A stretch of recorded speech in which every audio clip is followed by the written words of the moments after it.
And some business news now. Tesla CEO Elon Musk is calling for a 10% reduction in staff at the electric car maker.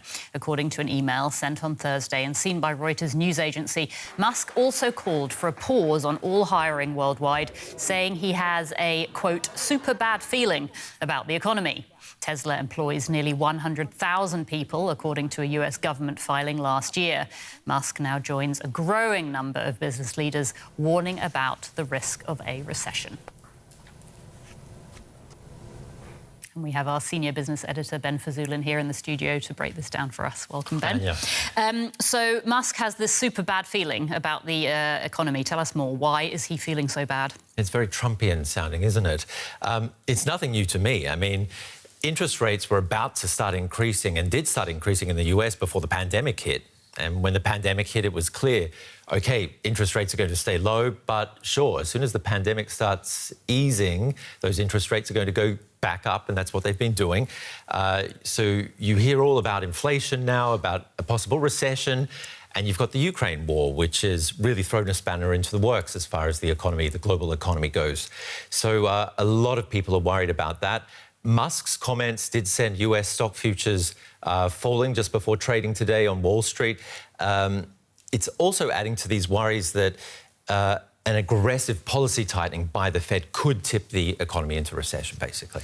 So he's basically putting on the brakes after years and years of constant expansion. Yeah, it was like no limits. This guy wants to go to Mars, and colonize the planet. He built this huge battery factory just near Berlin, and they're already talking about expanding that. Opened a factory in Texas. They're extending Shanghai. Then China's lockdown came, and that caused a lot of problems. Its factory there was closed for 3 weeks.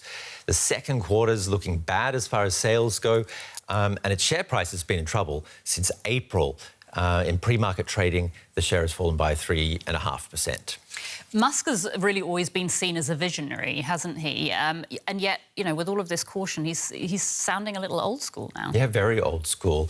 I mean, how he runs a business, even this email he sent out to workers this week saying that they've got to be in the office 40 hours a week, minimum 40 hours, none of this home office stuff. He wants the decision makers, and sure, I can understand that, to be in the one place where they can spontaneously exchange ideas and that sort of thing. And maybe it's just all those years he spent doing late nights, sleeping on a mattress in his office that has really, formed a bond between him and his workplace. So how are the workers reacting to this?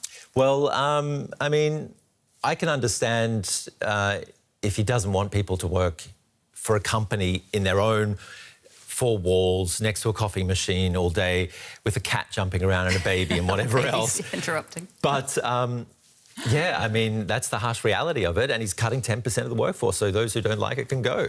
He's offered them that. But as far as Tesla goes, the brand remains solid. It's a leader in the technology that it does. It's increasing market share. It is still talking about expanding as far as its other factories go.